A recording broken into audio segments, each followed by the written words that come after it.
The following is an Outdoor Channel original production. Humanity is responsible for endangering many species in both the past and the present.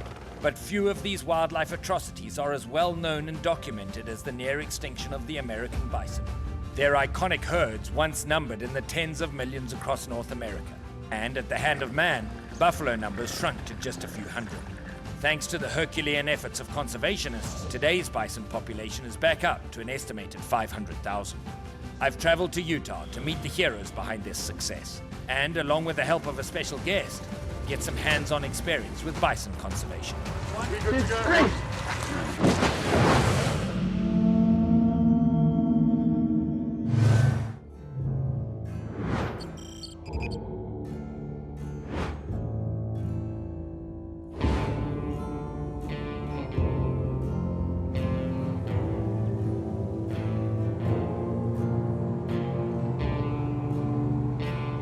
We're here in Utah. I'm crossing over into the Great Salt Lake to Antelope Island. And even though it's called Antelope Island, it's probably better known for its bison population. In the late 1800s, just a few animals were introduced here, and they've grown to become one of the most important and most iconic populations of bison, not just in Utah, but across the country.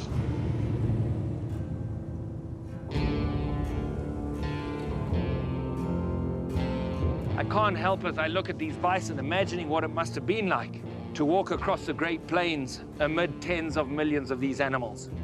And they truly are testament to the fact that man can destroy everything, and yet you put the right conservationists in line and you give them the tools that they need, and man can also restore anything. I'm here to meet Wendy Wilson, who's one of the managers of the Antelope Island Park and one of the managers of this Antelope Island herd, to find out how the business model actually works with this particular herd, how they exist, how they sustained, and what it takes to manage them.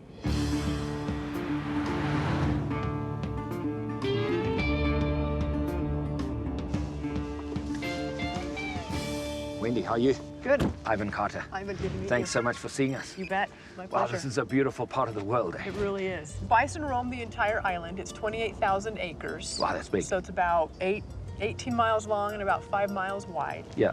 And then most of the year they're free ranging. They're just out and about, kind of doing what they do. Yeah. And then every fall we round them up and bring them to this location in order to work them through. They all get vet checks and we test their health. But then the rest of the year they're out there and cool. kind of doing their Well, own let's thing. have a look at some of Yeah. your babies here. Yeah, you bet. We'll come up here on this platform where we can get a look at the entire facility. Wow, look at this facility here. Yeah, so these are our cell pens. So in the fall, we do have to sell about 200 every year in order to keep the bison at their carrying capacity, so what the island will support. But also the sale of that funding, does that stay on the island? Does that get spread through the state? It does. The sale of the bison gets used for the bison program. It's a state park. Yeah. So we do get some money from the general fund, from the legislature, to run the park. Yeah. We also have a once-in-a-lifetime hunt, basically, 2 deer tags, mule deer. So what would one of those tags go for on a good year? On a good year, so the best year was about 2 years ago, and I believe it was about $425,000. Wow. Right. You Yeah, know, so so- anywhere from $200,000 to $400,000, and the majority of that money stays here for bison habitat. This really is upheld by consumptive use of these natural resources. It is, yeah. Without the sale of the bison, that's really what maintains these facilities. That's what Wow. maintains the habitat, is what allows us when we have a fire or something to be able to reseed and get the habitat back to where it needs to be to support all the wildlife. The bison, the mule deer, the pronghorn antelope, kind of all of it is really based on the sale of that tag and the sale of bison. Wendy, I'd love to have a closer look at some of these bison if we can. Let's go down and we'll go through the cell pens and then out into that back pasture area.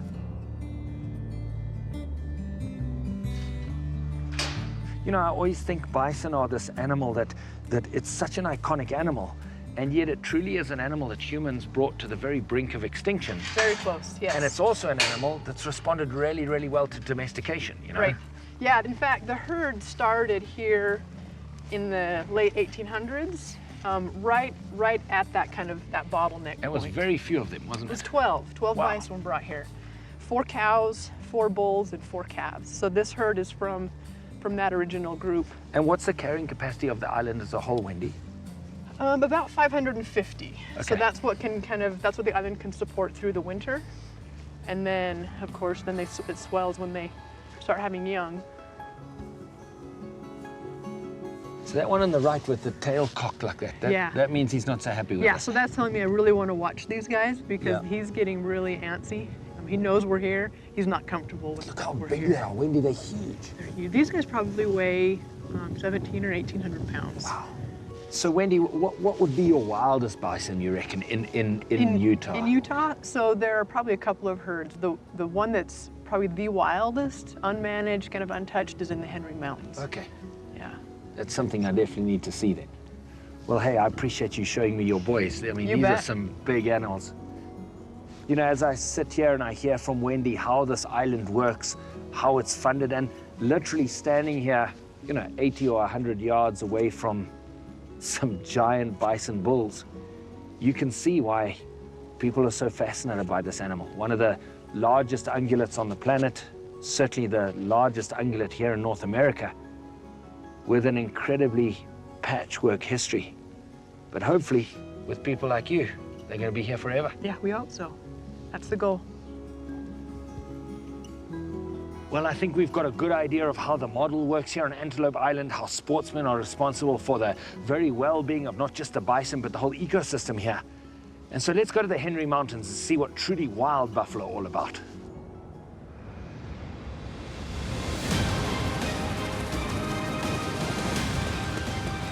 Hold it there, hold it there.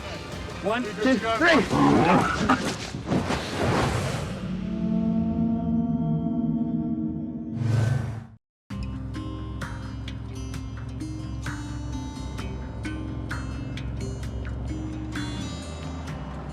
Well, this is a far cry from Antelope Island next to Salt Lake City, but we're coming into the Henry Mountains. The scenery is absolutely spectacular.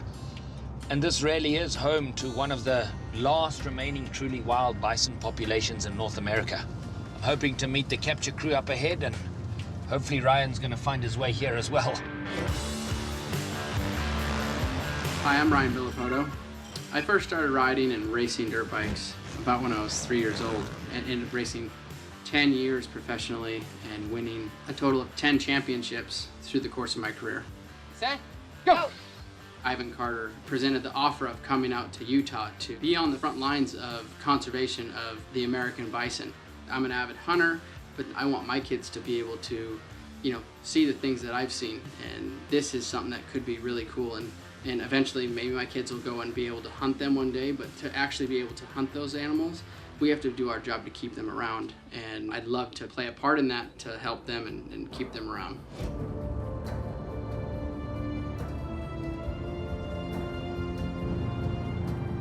Here's the boys, here's Ivan. We're just gonna pull up and jump out and see what's going on.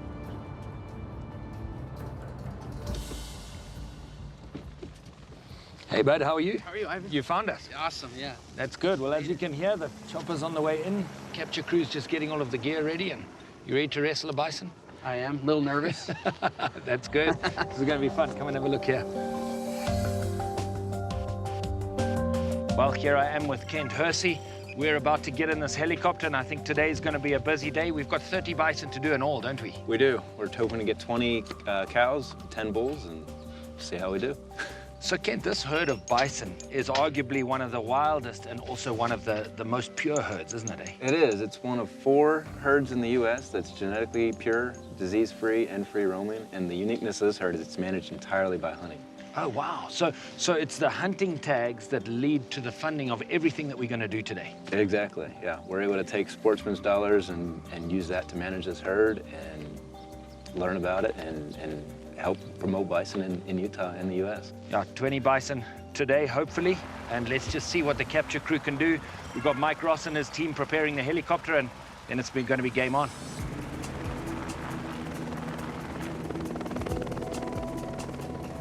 So Ryan, each of these collars, this is the transmitter part, this weight, and it's got actually the battery in it. Oh, okay. So it's to hold this so it stays up. Stays up.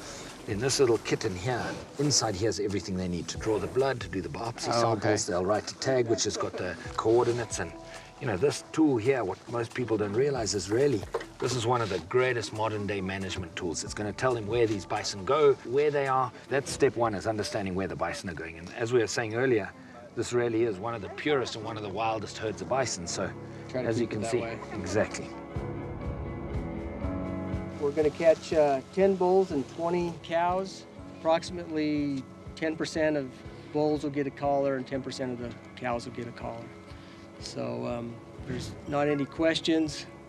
We'll turn it over to Chuck. There's gonna be 3 aircraft in the air. The plane's gonna be high, out of everybody's way, but the helicopters need to stay spaced out, not on top of each other, so that we're not creating any issues. And then just check in with your crews every once in a while, but just communicate. So we'll just communicate, and as far as Ben and I go, our objective here is to catch the animals. And so we're gonna focus on catching animals, focus on shuttling the bios in. But safety is paramount importance. We all have a reversal kit. There's one in the helicopter, and then Kent has one, I have one, and then the safety officer has one. And if you feel dizzy and you think you got exposed, it's embarrassing, but please speak up so we can treat you. Well, we've just had a briefing about all of the different things that can go wrong. There's a lot that can go wrong here. We're dealing with large groups of bison, multiple aircraft in the air, and some incredibly dangerous drugs. Just a few drops of them can actually kill you. So yeah, this is a dangerous deal, and it's got to be taken very seriously. But this is also hardcore conservation on the front line, and this is what it takes.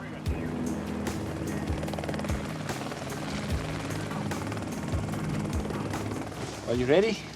I'm nervous. That's good, you should be. Let's do this. Good deal. Just put the safety belt over your shoulder. We'll be good to go. You hear me, Ryan? Yep, I got you. Comfortable? I guess. Well, we're all ready. The spotter plane's in the air. Mike and the capture crew in the air. Here we go, RB. Yep.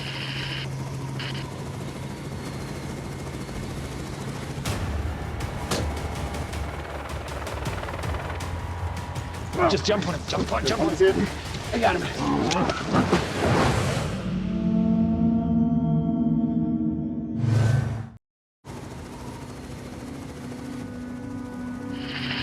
Ride a dirt bike out here, eh?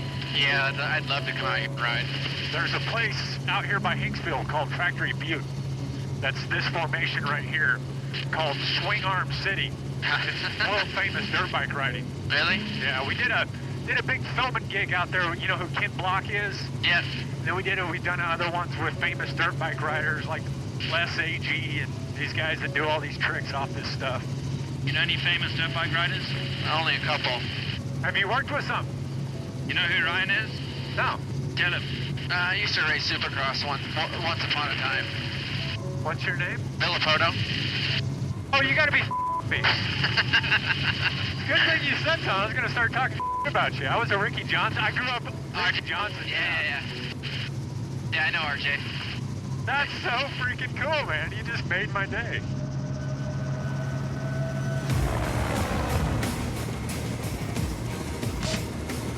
So we've got a dart and a buffalo here. Mike's chopper's just following it along, and as it goes down, we'll go in. Normally takes a couple of minutes for the drug to take effect, but with a running bison, that can go a long way, and that's why you have to have the spotter plane up there, because without the spotter plane keeping an eye on the rest of the herd, in this kind of terrain, you can lose them, and then it's impossible to get up to the quota of buffalo that you need to capture. So if you can put us down as close as we can to him.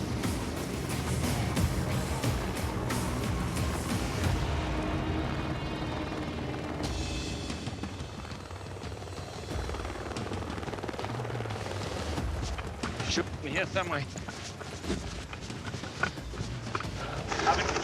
He's hit, Owen. Shoulder, yeah? I just want to try and get in the middle. What's the rope? Come this side. Okay. From this side, Ryan. Okay. 1, 2, 3, up. Okay, here we go. So we've got him up on his sternum, and that's just safest for him. Some part of this drug actually makes him regurgitate, and they can suffocate.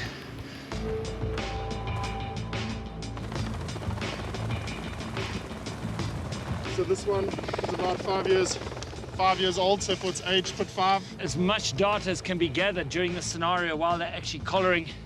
The biologists are going to come in and draw blood and do all of that, but right now we're just doing everything that we can before the biologists actually get to to the area. There's numbers on there for your dart number. We've got dart number 11 and then 12. So what we're putting on here is a collar that does two things. Gives us a VHF signal and a satellite signal. And there's a few reasons for putting this collar on, but primarily is to see what the total range of these bison actually is. I had no idea these things are so big, and once you actually get up to them and have to, pick them up once they're darted and asleep, basically, right, and have to deal with them, man, it's a lot of work. These guys are gnarly.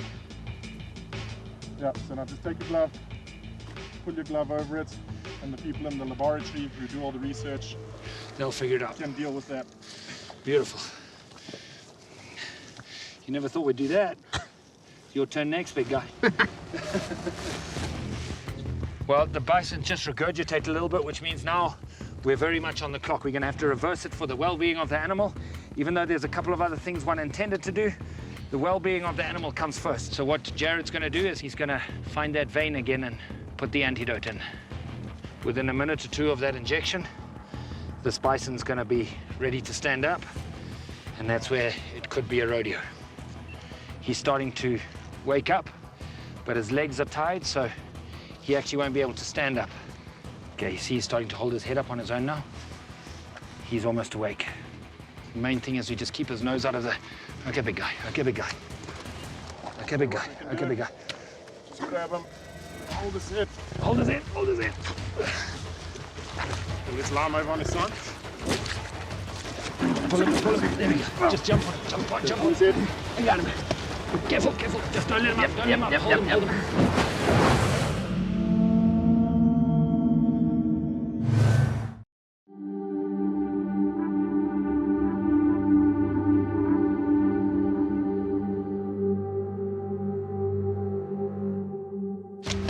Careful, careful. Just don't let him up. Don't let him up. Hold him, hold him. See, once you're on his hump like this, watch the leg.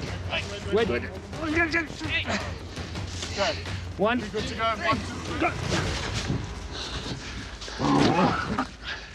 Okay, come, Ryan. Come. Here we go. And that right there, my friend, is buffalo capture. Holy moly, there he goes. All right. 1 down, 15 to go, my friend. They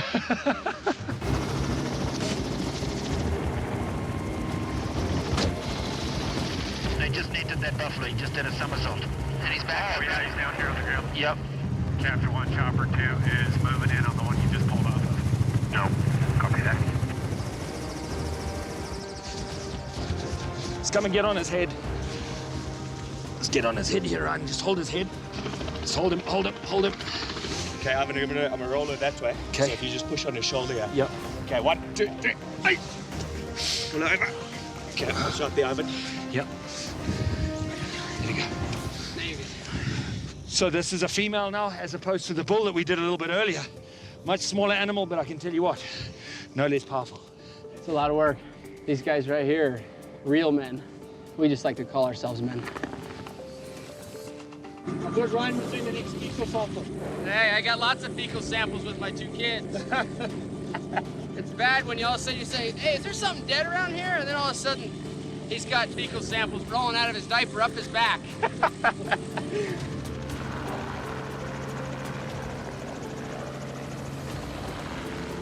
Things are going really well right now. We're bleeding this bison.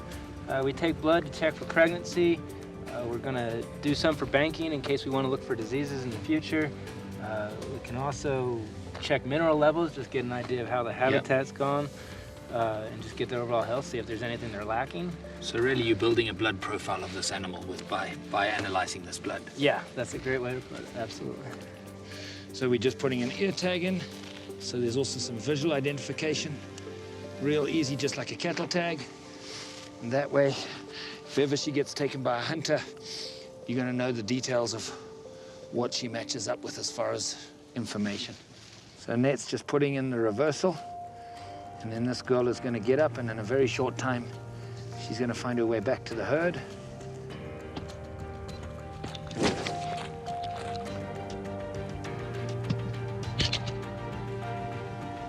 There she goes, on her way.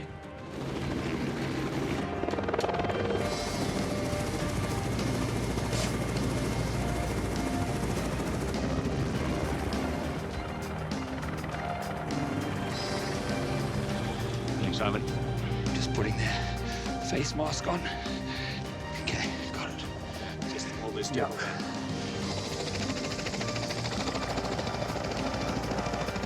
Well, Kent, you must be happy to get 3 out of this group.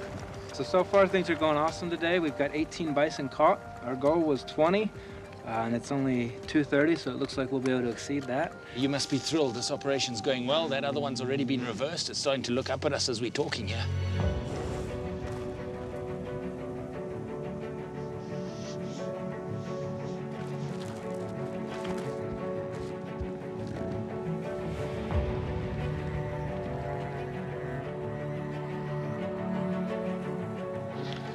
You know, this is really the front line of conservation. When you see the guys out here, the satisfaction that you get from doing this stuff and knowing that every step that we take here ensures the longevity of this bison population, which really is one of the most precious bison populations on the planet, being that they are wild, they're totally pure. And what makes this particular herd unique is every step of this is paid for by the tag fees that hunters generate.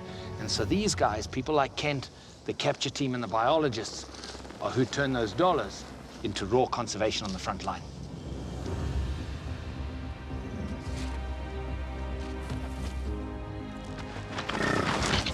Well, there he goes, man. Thanks for coming and joining us on the very front line of these conservation initiatives. And you know, I'll tell you what, you teach my kids how to ride a dirt bike, I'll teach yours how to do conservation. I think we can do that. That's cool. Thanks for being on the show, bud. Thanks for having me on the show.